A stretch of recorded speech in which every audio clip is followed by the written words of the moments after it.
This video is going to be covering all my favorite albums and EPs of the year, basically just 10 of them. And then we're going to cover a set of like albums and EPs that I would say are going to be on my favorites list, but I haven't got a chance to listen to them because when I have a reaction channel, I miss out on a lot of stuff because I plan on doing reactions to it and then I just never get around to listening to it. And then we end up, you know, months and months later and I haven't listened to it, and then I end up listening to something and then it ends up being on my favorites list. So I'm just going to kind of do a little list of songs songs from EPs or albums that I would assume are going to be on my favorites list. No particular order here except for like the last one, but we're going to start with number 10. So we have number 10, and I would say it is Salt Wounds Volume 2 Despair EP. I'm not sure where I first heard them, but Drowning was my first song that I heard from them, and this entire EP is a banger. The quality of the recording quality is really nice. The guitar tone is really good.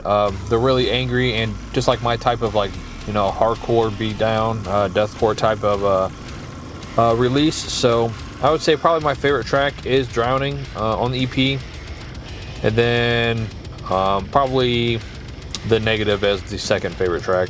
But I do like War Dogs that has Mark from Paleface in it as well. I always thought that was a really good track. But great EP overall, so really happy with that one, and I'm glad I found it. So, alright, number 9, we have up Decline of Order, Leaving This World EP. I found this on a whim. I was just on Bandcamp looking up songs for my main channel for breakdown videos, and just happened to come across it. So, and then I ironically found out that I used to be friends with the vocalist Zachariah, and I just really like his vocals overall. And when it comes to like the music style, it's like basically down-tempo deathcore, but he does like a lot of like long-winded gutturals and just like a lot of big breakdowns, which I really like. So I was definitely super stoked when I bought that because I did buy the physical for it, and I sent it to a couple of friends and they really liked it also. So I would say that's probably number 9 for this year.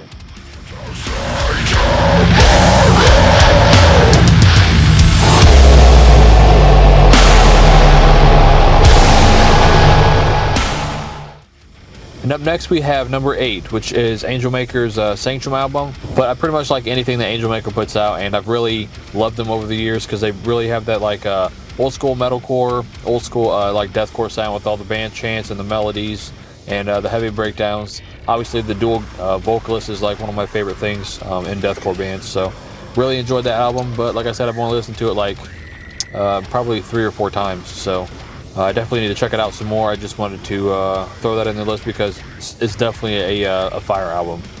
And I would say probably favorite song is What I Would Give, just because of the lyrical content and kind of relating to that over the past year. So that one definitely brought a tear to my eye. So definitely one of my favorite albums from the year. So what I would give to hear your voice again, like in this life, cause of my own truth. What I would give to feel your touch again. I'll take this gun, cock it back and blow. Alright, number 7 is going to be Worm Shepherd's Ritual Hymns. I really like them. I didn't really like the album before this. I thought it was okay, but this album is definitely leaps and bounds of the last album. Just overall with the orchestral stuff and his gutturals and his vocals in general. And just everything really meshed really well together, and I think they're probably one of the top tier like deathcore, black and deathcore acts out right now. So really enjoyed this album. I would say probably my favorite tracks, let's see, got them on my phone here.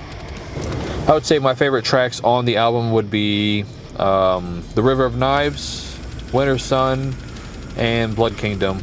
But honestly, the entire album is fire, so it's not a bad track on the album. So that's probably definitely one of the top tier elite deathcore, like black and deathcore style albums of the year.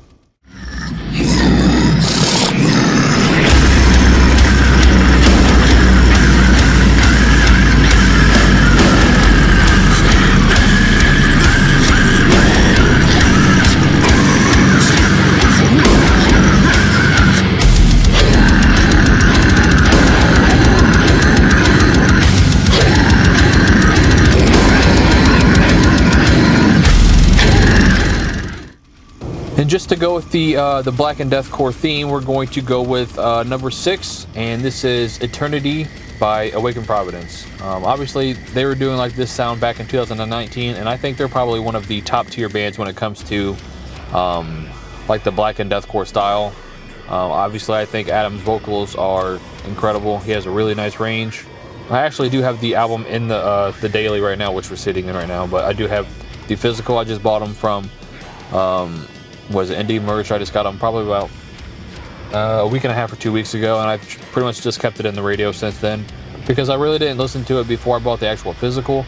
So that gave me a chance to, you know, drive around, listen to it for like a week or two, and it really grew on me. Even though I don't really care for like the cleans in some songs they don't really like add anything for me, but they don't really take anything away from me either. So I definitely say the guitar tone on the album is fucking fire. I always like DeAndre's guitar work and just how everything is meshed together. I would say between Warm Shepherd, Lorna Shore, and Awakened Providence, those are like the top 3 black and deathcore bands that are out right now. But I think Awakened Providence overall is like slept on as a band because no one really knows about them. So I think that's kind of sad because they do really deserve everything that they get. But yeah, for number 6, I'm going to say that was number 6.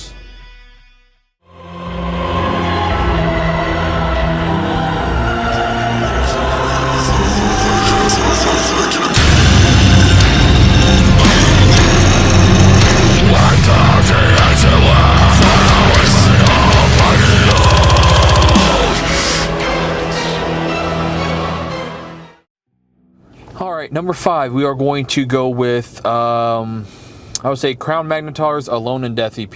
Definitely one of my favorite EPs. They're just fucking fire. I've already seen them live twice. I saw them once with Lorna Shore, then once with the Carnifex Dead in My Arms tour, and just really love them. Obviously, the drummer is incredible, really fast. The vocalist, obviously Dan Tucker, he has really great vocals, and he really shows off all of his vocal prowess on this album. I'd say probably my favorite track is Grave Rot. Just for like the ending breakdown, and just the entire album is fucking fire. And then I would say my favorite second track would probably be Hellsphere, and then God Is My Enemy. But grade A, fucking like just fast, like old school type straight deathcore. So definitely one of my favorite EPs from the year. Can't really say anything bad about it. I also did buy at the same time I bought the physical for that, when I bought the Awakened Providence one as well. So.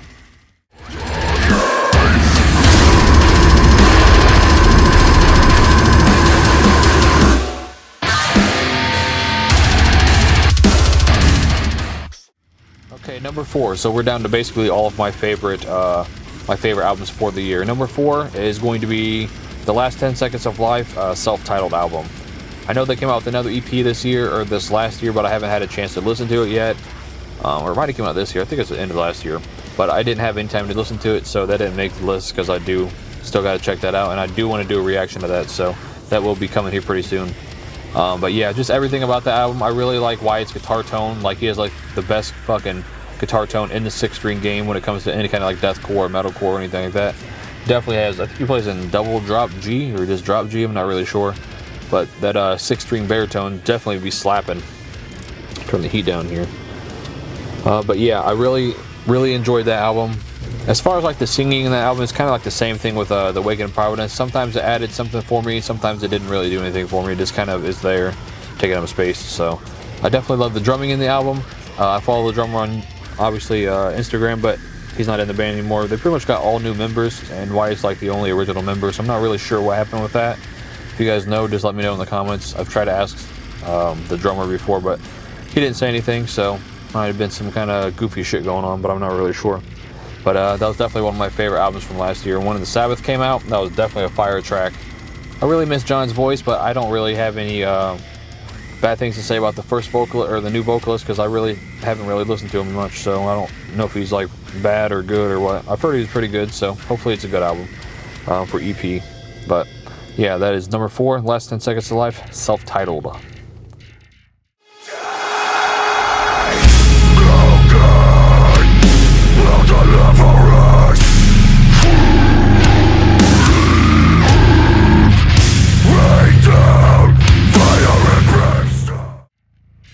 Now this is a mix-up between 3 and 2, but I'm not really sure which one I'm going to pick.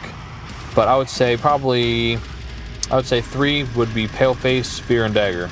I really loved Paleface ever since they came out with Curse Us. That's when I delved into all their music, kind of like most people, but I just really love them overall. Mark's one of my favorite vocalists like in the scene, because I just really love his energy and his like, he actually has a lot of range. Like, he's not like super low with his gutturals or anything, but he does like pick squeals and shit like that, which I really like. So that was definitely a fire album. Let's go to the track list here. I would say probably my favorite tracks on the album would be Dead Man's Diary, of course. That was a fire one. God Looks the Other Way. That was a really fire one. The Orphan. That's a great track. Obviously, the one that came out of nowhere was My Grave Lay With Me, which I would say probably a lot of people were kind of thrown off by. I definitely was. But when it comes to like scream rap or anything like that, I'm really into, like, you know, Scar Lord or you know, Suicide Boys or Some Bones or anything like that. So that really wasn't anything new to me, but obviously it was coming from a Beatdown band. And then the little melodic part and then the singing part at the end was also great. But Judgment Day and Fear and Dagger, those are all good tracks. But basically all 16 tracks are all bangers, and definitely earned the spot as number 3. Alright, boys, now we are down to number 2, which is Bodysnatcher's Bleed Abide album. I've always loved Bodysnatcher ever since they came out. I bought their first EP like on a whim because it was like 100 copies, and I was like, this is actually pretty decent. And then I listened to it and just fell in love with Kyle's vocals and just how angry he is during his during the tracks. And they just progressively have gotten better and better when it comes to like the production quality and just like how angry it is and just how good the general sound that they put out when it comes to like angry down-tempo deathcore, but still have like the faster parts and everything like that. So really dig the album, and that definitely earns a spot for number 2. Alright, as far as the track listing, not really sure what my favorite track would be, but it's probably between Flatline and Glass Prison and Value Through Suffering. But I'm not really sure because it depends on my mood. But every track on here is a banger regardless of which it is. But I'd probably say either Value or Flatline are probably my favorite tracks on the album. But definitely grade A stuff. Chris does a really good job mixing music, and obviously he's mixed a lot of stuff from other bands as well. But I really enjoyed the album. So number 2 is Bodysnatcher Bleed Abide. Alright, now we are down to the number 1 album for my favorite album of the year, and probably the last few years, I would say. Alright, and my number 1 album for 2022 would be Orphan with their album Porcelain. If you guys do not know Orphan, they are the 2 vocalists that were in Strangled before.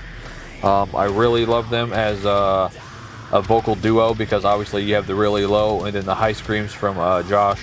But it was just a fantastic album that came out like the right time in my life, because the day it came out, if you guys have been following the channel, you know this, but the day it came out is when I found out one of my best friends got killed in a domestic dispute, and that was the Calluses and Dying Light tracks. And I didn't listen to that track until like March, the following March, so like 3 months in, and I didn't know anything about the lyrics or anything like that, and it kind of just all tied into the situation with her, and it kind of it definitely hit home. So just from that track alone, or those 2 things alone, that's automatically going to end me up with the top number 1 record or even single of the year. But yeah, I've listened to the album when it first came out. Of course, this was back in July or something like that. I listened to it right before I went to go see their debut show, which was obviously fucking fire. But it was definitely a really emotional show just from the beginning. And if you guys know Orphan, of course their music is really, I would say, emotional driven, but it's also angry and pissed off like that. And the production was really good. I'm pretty sure that Chris from Bodysnatcher as well did the production on that for 1776 recordings. But yeah, I've probably listened to that more this year than any other album, like hands down. If you guys didn't follow my main channel, I did do a cover, like a full band cover with me and some friends, of Calluses and Dying Light as sort of a tribute to her. So if you guys want to check that out, I'll leave like a little card or whatever. You guys should definitely check that out because I put a lot of heart and soul and time into that when it comes to recording and doing everything, doing like the spoken word part and shit like that. I would say that album definitely helped me get through a hard time last year, and it's not really any easier, but I still go back to the album a lot, especially when it comes to the debut track, or not the debut track, but the like the album track. I forgot what the hell you call it. I can't think right now. But Porcelain is definitely, if I'm ever feeling sad or whatever, I'll just go back and listen to Porcelain. That and Scars together, because they're both like super powerful tracks, and obviously correlate with the situation pretty much to a T. But Dying Light, I fucking love that track. It's super pissed off. The lyrics obviously hit home, and that's the main reason I did the cover, is because it's just an absolute fire of a fucking track. SBC is probably my favorite track secondary to that. I'm not sure. I'd say it probably goes Dying Light, and then SBC and Porcelain are kind of like two sides of the same coin, because I'm not really sure which one I would pick. It just depends on my mood, of course. But Mag Dump, fire track. Canary, fire. Memorandum, fire. Vacant was probably my least favorite on the album, but I don't dislike the track, but it was probably my least favorite. Oh man, Josh was basically doing like all the singing on that one. Interlude, obviously not an interlude, but it was a fire track as well. But it's starting to get dark out here, so we're just going to go through like the albums that I would think that would be my favorites. But I just wanted to go through my 10 top favorite albums, and Porcelain is definitely my #1 spot. So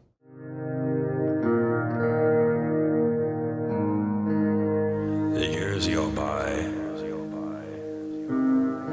and the pain gets worse as I continuously and more deeply feel that absence.